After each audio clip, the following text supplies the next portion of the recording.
ராஜா பக்கத்தில் நிற்காத அவர் தான்.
போங்கம்மா லைன்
கொஞ்சம் பின்னாடி போங்க.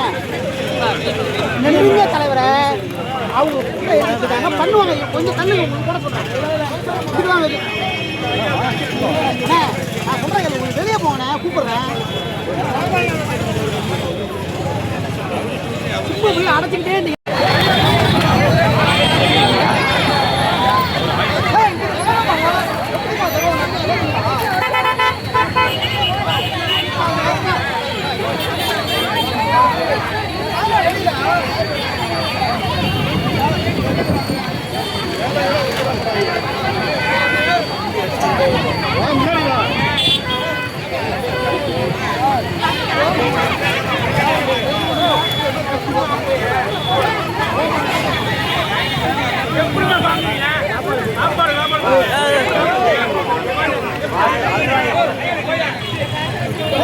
தள்ளாமல் நில்லுங்க. அவரு டிவியில் பார்க்குறவர் தானே, விமர்சனம் வச்சுட்டு டிவியில் பார்க்க போயிட்டாரு.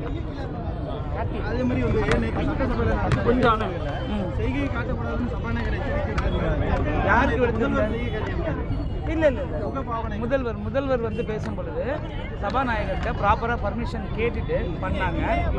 ஆப்போசிட் சைடில் பண்ணுறவங்க என்ன பண்ணாங்கன்னா ஒருமையில் கெட்ட வார்த்தையில் இந்த மாதிரிலாம் ஒரு சில சவுண்ட்லாம் கொடுத்தாங்க. ஸோ அதை தான் அவர் கண்டிப்பார். இந்த மாதிரி வந்து சட்டசபையில் வந்து முதல்வர் பேசின கருத்துக்கள் எல்லாமே எந்த வகையில் விமர்சனம்? நல்லா இருக்கு, எல்லாருமே பாராட்டுறாங்களே, சூப்பராக இருந்துச்சுன்னாங்க நேற்று எல்லாருமே. பேப்பர் பார்க்கலையா? முதல்வர் வந்து நடிகராகவும் சபாநாயகர் துணை சபாநாயகர் வந்து இயக்குநர்களாகவும் காணப்பட்டாங்கன்னு அதை பார்த்து படித்தாரு. அதை சொல்கிறீங்களா? கீழே பார்த்து டேரக்டர் அவர் இவருன்னு சொல்லி அதையே பார்த்து படிச்சுட்டு இருந்தார். அவரு சொல்கிறத கேட்டிங்களா? வேற ஏதாவது பேசணும்னு சொல்கிறாங்க. முதல்வர் பேசும்போது எந்திரிச்சு வெளியே போயிட்டாங்களே, இது எப்படி பார்க்குறீங்க? அதை உங்களை மாதிரி தான் நானும் பார்க்குறேன். வேற என்னத்தை பார்க்குறது? 5 நிமிஷம் தான் பேசினாரு. அரசியலில் சிட்டிசன் சொன்னாங்க, மூத்த அரசியல்வாதிகள் நாங்கள் தான் சீனியர்னு சொன்னாங்க. ஆனால் முதல்வர் பேசும்போது தங்களோட மக்களோட கோரிக்கைகளை சொல்லாமல் எந்திரிச்சு வெளியே போகிறத எப்படி பார்க்குறீங்க? அவங்கள நம்பி ஓட்டு போட்டவங்க தான் சிந்திக்கணும். ஓகே.